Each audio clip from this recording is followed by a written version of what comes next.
Did we have a light malfunction on the one side? Okay. Half of us are in the dark tonight. No names or sides of the building mentioned or anything? No. That wasn't a prophecy or anything. You know. If you can't see too well and you need to move, that's fine. But if you can't see and you can't move, maybe you can at least listen. It's good to see everybody. Oh, there we go. All right. Good to see everybody. Yeah. Yeah. When you got 35 electricians in the congregation, that's an exaggeration. That's a preacher count. But when you got this many electricians, surely something can get figured out. All right. We are in Hebrews chapter 13. Hebrews chapter 13. And I was incorrect. The information was mixed up for a while as far as the start to the class.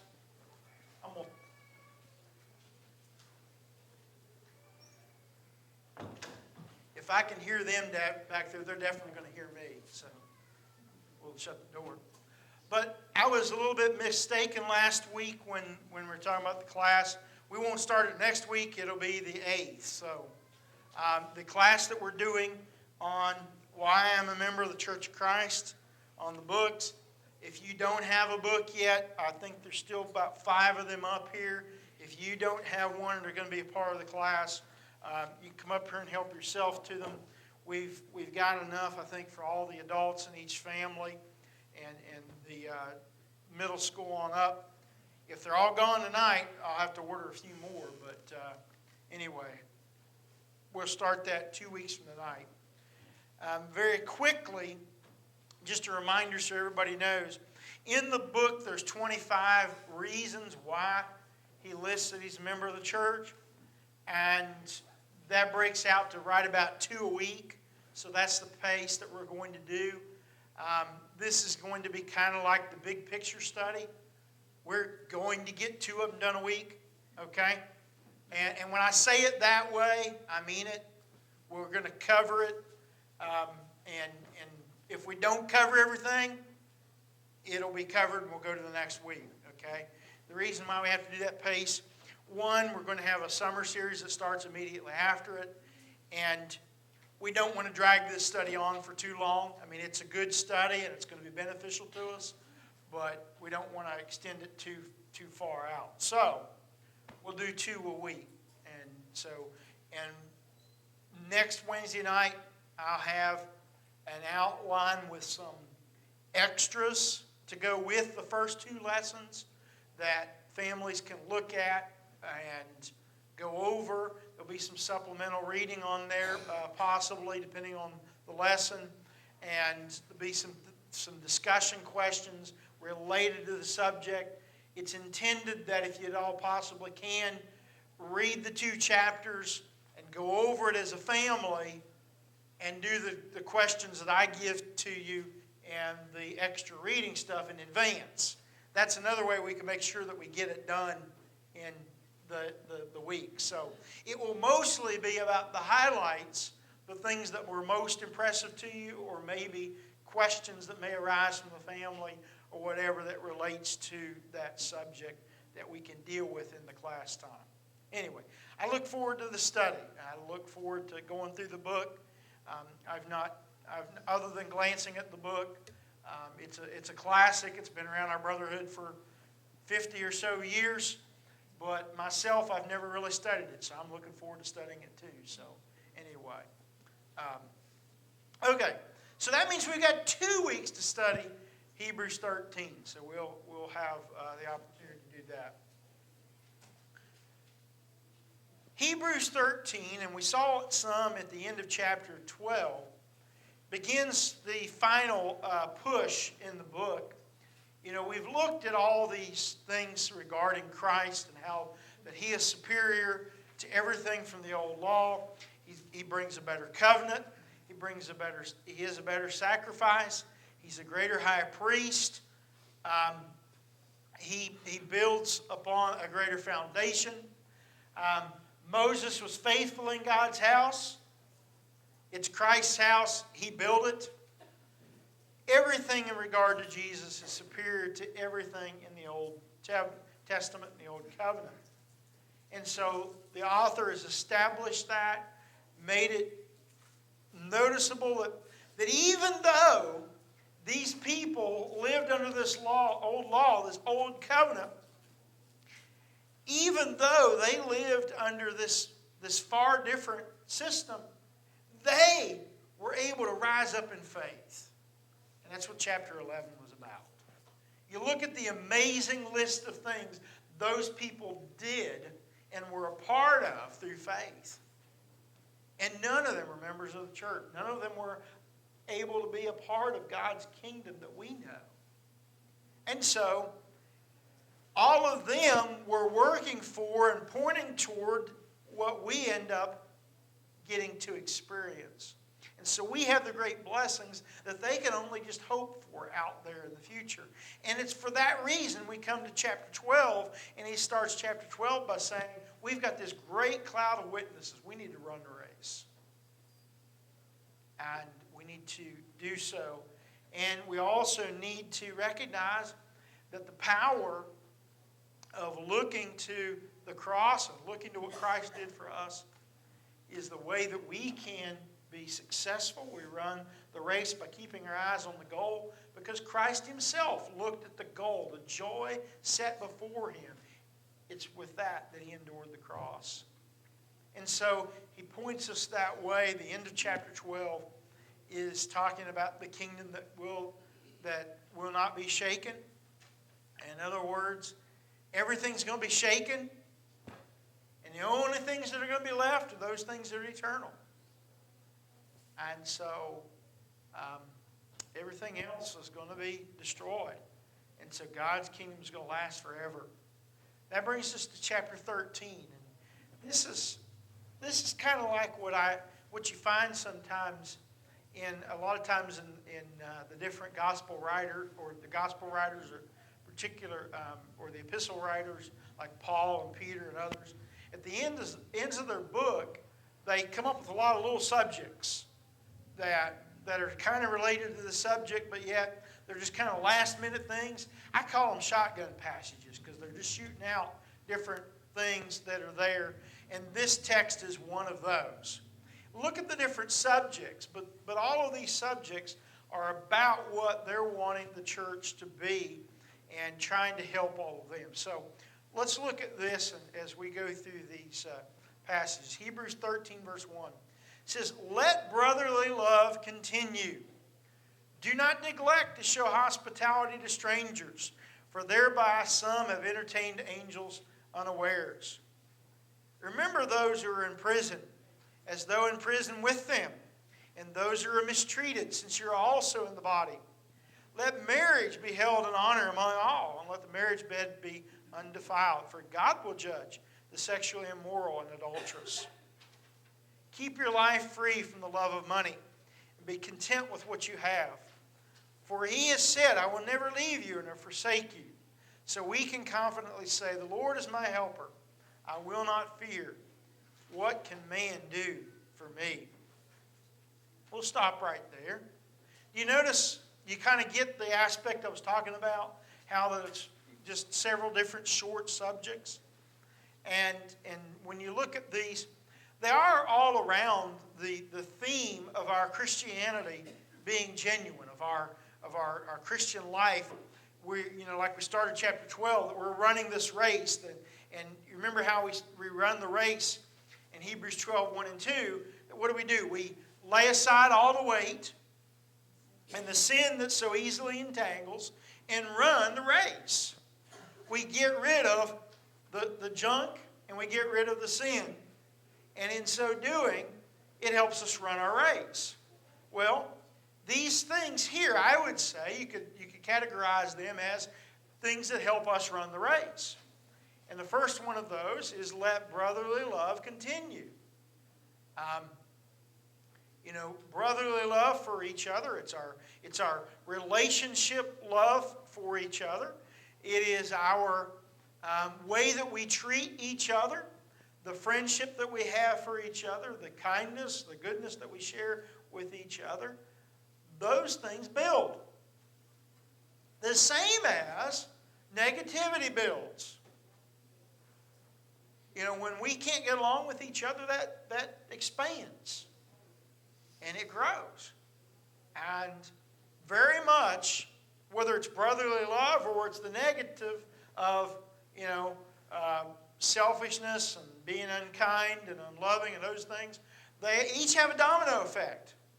Better yet, a snowball effect. They kind of pick up and grow a little bit as they come along. And it's so much more fun talking about snowballs when it's almost 70 out, But, they have a snowball effect. I like snow. When it's over, okay? But I don't mind a good snow, but when it's over, it's over. But, brotherly love has a snowball effect. You roll a little bit more and it gets bigger as you go. In the same way with the negative.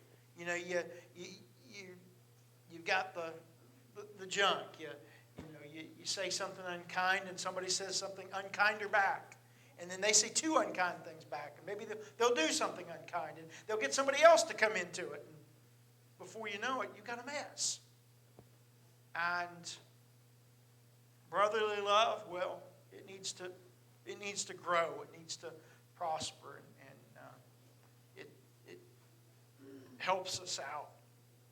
From that, he goes on to say, do not neglect the hospitality of strangers, for thereby some have entertained angels unawares. We talked about that passage early on, about that, because remember in chapters 1 and 2, angels were a big subject of the text. In fact, Hebrews 1, the main theme of it was, who was Jesus greater than? The angels. Yeah, he's greater than the angels because, you see, God spoke to the angels and made them winds and made them fires, but not his son. He did not use Christ for such menial or mundane things. But this was brought up and we looked at that. And here's the question. You look at that and you say, okay, we should make sure and show hospitality to strangers. And he throws out there that some have even done so to angels unaware. And, we know about Abraham and providing for the angels apparently that came to him that were going to tell him about that he was going to have a son, Isaac. And then here, you want to ask a follow-up question? Here's the follow-up question. Can we entertain angels unaware today? And you know what I'd say? If we did, we wouldn't know it. So there's my answer. By definition, it goes by unawares. Okay? So sometimes we just don't know the question, know the answer to the question. Could it happen? I don't know. Really, it's possible. But like I said, by the definition of the statement, it's going to be done so, and we don't know it if it's going to be done. The point with it is that we should always be hospitable to people when we can. And, of course, Galatians 6, that we should be hospitable to all men, especially those of the household of faith. That we should be good, do good to all people. And, as best we can. I mean, we can't allow ourselves to be abused. We can't allow ourselves to be unwise. If we were willing to just give out to everybody that had their hand out, we'd go broke pretty quick. But yet we still need to be generous. We need to be helpful. Okay. Tom, that is you over there. Yeah, that's me over here. Yeah. I've often thought about that verse. How many people have you encountered in your life that you'll encounter one time and never see them again? How do you know that you didn't entertain an angel? Some of them I encountered once definitely weren't angels. I understand. Yes. But I'm saying the Bible says that could happen. I mean, the devil's an angel, right? Devil's an angel, true. Touche, yeah. Devil is an angel. What's that, Tom? I said, I've got a few of them too. You met a few of them too? Yeah, yeah. Yeah, it is. We don't know, Tom. We really don't.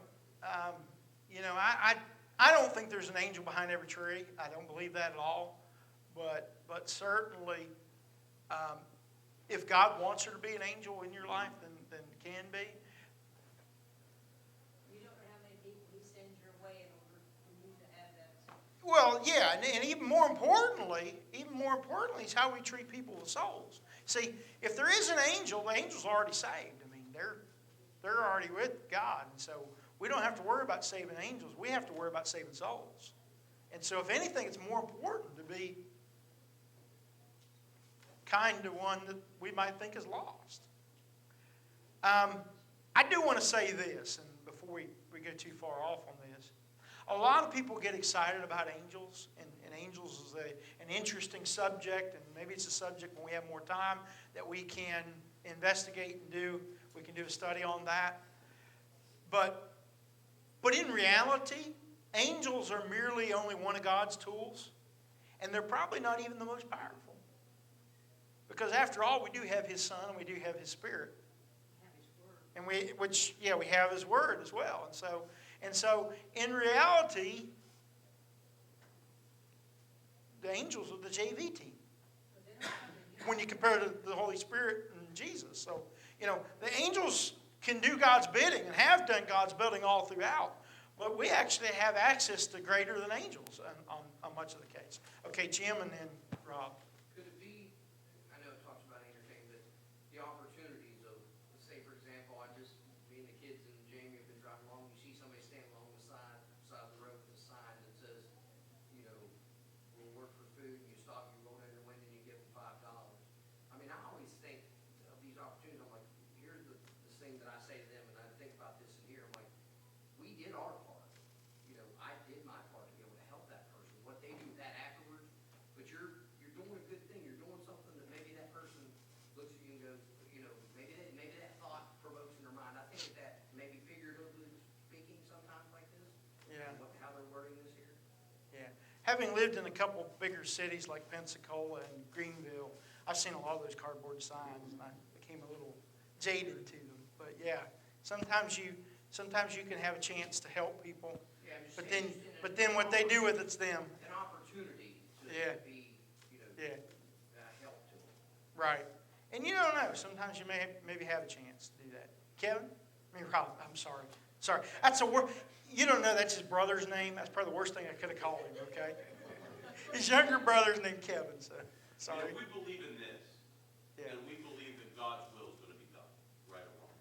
And Yeah. if we believe God's will is going to be done, and there's not someone to do that will for God, then how is it so hard to believe that God isn't going to do something to get His will accomplished? Right. And that's very true, that God has the power. I mean, His toolbox is pretty big. And what He can do with that is pretty big. And way beyond our imagination. And so it's not right for us to limit God in what He does.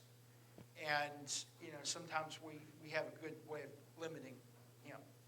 And when he may have something better in mind for us. I think one of the big concerns is we're on the lookout for people who aren't like ourselves. Yeah. And we're especially in our society, we're weary of people that don't kind of do the same things that we do. But if we love them the way that we love other people that are like us, then it's a lot easier to be hospitable, to Right. help them out, to have the idea that we want to help these people and want them to succeed just as much as the people who we know and love. Right. Yep, that's true. Someone over here have their hand up as well? Okay.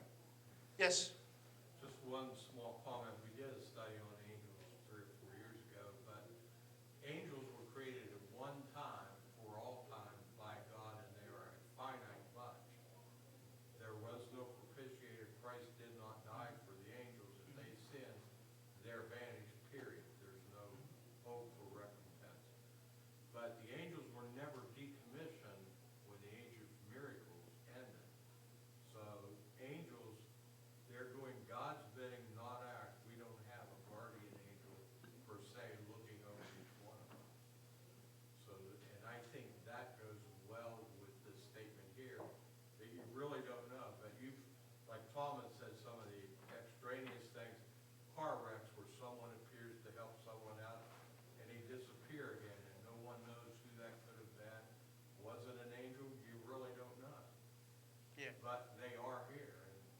Well, we know they are. yeah, if we go into what we don't know and unexplained, then yeah, that,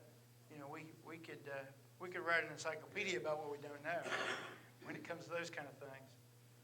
But certainly, to the point of the text, is that we need to do our best to interact hospitably with those people we come in contact. We treat our brothers with love, and we treat strangers with hospitality,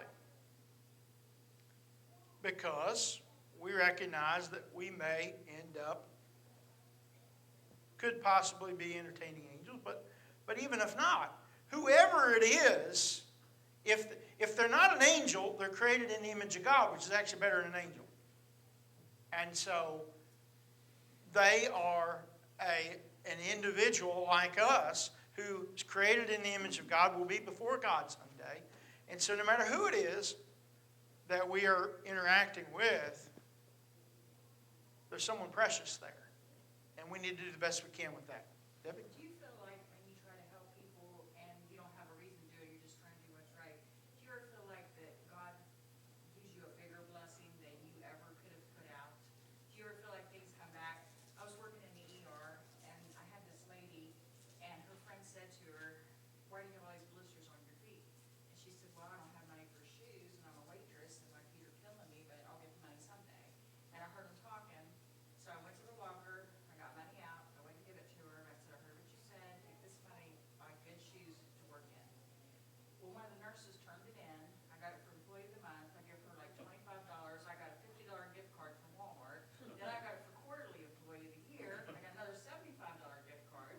I mean, and that's just one example. Do you ever feel like you can't outgive God? No, you definitely can't outgive God.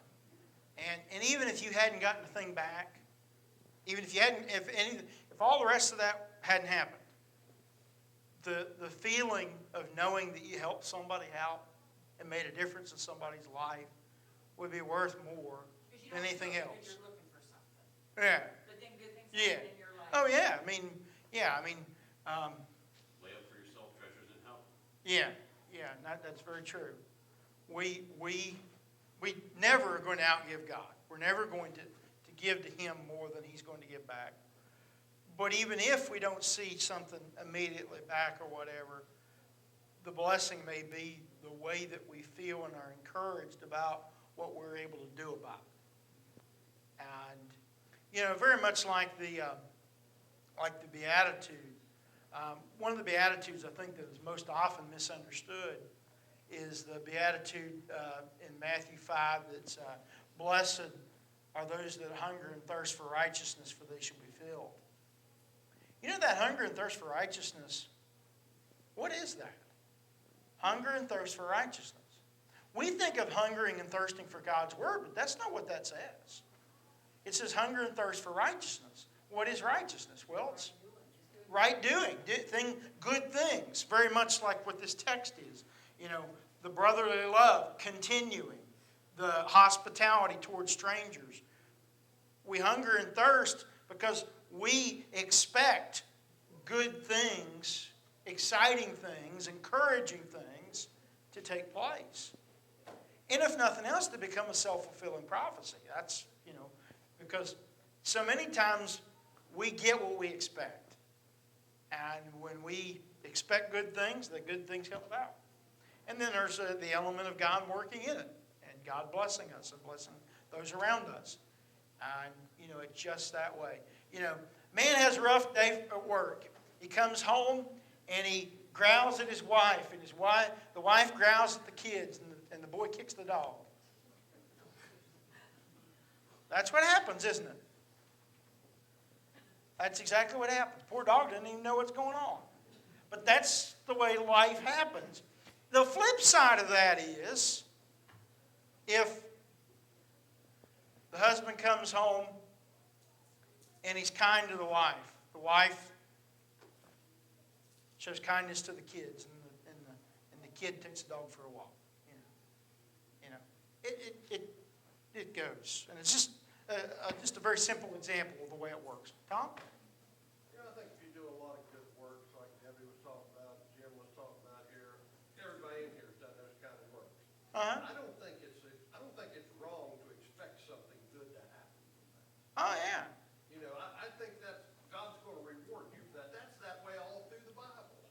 Yeah. You already had your goods, you had $25 you could give her. Yeah, and that's very true. And that, knowing that you have the money that you could give and not have to worry about whether you were going to eat tonight, and have your own shoes to wear, that's a blessing there as well, and all Maybe that. it's like the parable of the talents, give him some, when the master got back, he give him more. Right. When you Very don't true. expect something in return, I think you get a better return, whether it's here or there, because you're not looking for that compensation for what you've done. You're doing it out of love, or you're doing out of the hunger and thirst for righteousness, not because of Yeah. what am I going to receive, but this is what's right, so I'm going to do it. Very true. Very true. So we move on. We only have 2 weeks to cover 13. So. Yeah, as soon as we think we have a lot of time. Remember those who are in prison, as though in prison with them. Those who are mistreated, since you also are in the body. We saw in chapter 11 many that were talked about being in prison, about being sawed in two, being stoned, and all the other things.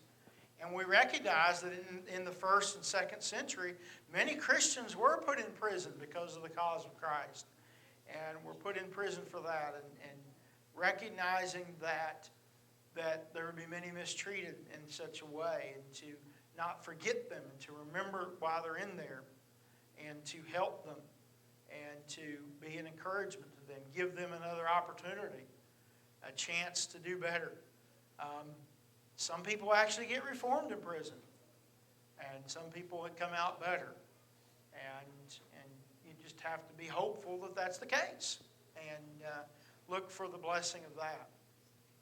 People who are receptive are usually at the end of the road. Yeah, there's a lot of those people in prison. I mean, how far do you have to go to be into your road if you're in prison? Yeah, not very far. Not very far at all. And certainly people can sometimes be more receptive. I mean, they are a captive audience. Pun intended, sorry. But they are, they sometimes they'll listen to a Bible study when they never would have out on the street. They maybe will listen to something that someone has to say because they have to. You never know. What's that? You like that one? You like that one? Good. Okay.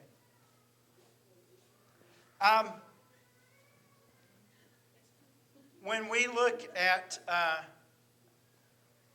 this in verse 4, recognizing that there are those that are, that have been mistreated, and they're in the body. Also recognize in verse 4 that marriage is to be held in honor among all, and let the marriage bed be undefiled, for God will judge the sexually immoral and the adulterous. Certainly that's a reminder. Where does that fit in these? Well, I'll tell you where it fits in this. The family is the building block for all society. And it's the building block for the church. Family. And if family isn't right, then all the rest of the things crumble. I don't care who you are and what your politics are. The biggest problem in our big cities there's very few fathers in families. The families that are there, if they're making it, chances are that both of them are working so many hours that they don't have time to be a family. And the kids kind of raise themselves. And unfortunately, in a whole lot of instances, you have a situation where the family's not what it ought to be. And, a great symbol of that breakup is what he mentions here, of that if the sanctity of marriage and the marriage vows, and thus the sexual aspect of marriage, that outside of that where there is immorality and adultery, that it is so damaging to the family, and it's damaging to the foundation of the church and to the community and all those things. And all of those things go together in this passage to help us all be the Christians, the family, the church that we ought to be. And so it's certainly important that we take marriage seriously. And every one of us respects that, whether we're married or not. It's important that we take that seriously for those that are in marriage. Any questions or comments on verse 4? Okay. And certainly, this is a mature audience, and it's important for us that when we talk to our children and our grandchildren, that we emphasize the beauty and the wonder and the goodness of the sexual relationship that God gave, but also emphasize that it has its proper place, and that is in the marriage that God has given. Outside of that, there's all the other problems and faults and difficulties and bad that comes with that God designed us the way we are. He made us to have the wants, the desires, the urges that we have, but He gave us the blessing of marriage for those to come about. And so, it's by His design that we are the way we are. And so, it's important for us to remember that. Verse 5, we need to keep free from the love of money. If we are greedy for money itself, then we're not going to be hospitable. We're not going to show brotherly love because we're concerned about self and what we have. And it's important that we use money, but love people. And we should not love money. And he says, be content with what you have. And he quotes what God has said, that He'll not leave us or forsake us. And so, the Lord is our helper. And what can man do to us? What can possibly go wrong if God's with us? Well, we know things that can go wrong, but in the end, we end up going home to be with Him. And just like we've noted before, if we are faithful to God, this is as bad as it gets here on earth. But if you are not a child of God, if you're not right with God, this is as good as it gets. But if you're a Christian, this is as bad and as terrible as it ever be. Just something to think about. God is with us. So, okay, we'll look at verse 7 before we close. It says, remember your leaders, those who spoke to you the word of God. Consider the outcome of their way of life and imitate their faith. Jesus Christ is the same yesterday and today and forever. It's important that we remember our leaders. It's important that we be respectful and honor them. A few verses later in verse 17 says also, obey your leaders and submit to them, for they're keeping watch over your souls as the one who must give an account. Let them do this with joy and not with groaning, for that will be of no advantage to you. It's one of the things that goes well with what Andy was saying. And we'll say more about this next week as we look at the rest of this chapter next week. But here's what I want to say. Sometimes I tease and kid with our elders. We've got some good men that are elders. But here's what I want to say in all seriousness. Are our elders perfect men? No, of course not. We know that they're not. But here's what I want to say. Any individual that's willing to call upon themselves greater judgment, and that's what an elder does. They take on greater responsibility when they stand before God, not only for what they have for themselves, but for those that they've tried to have oversight over. Anyone that's willing to take greater oversight and responsibility and stand before God on my behalf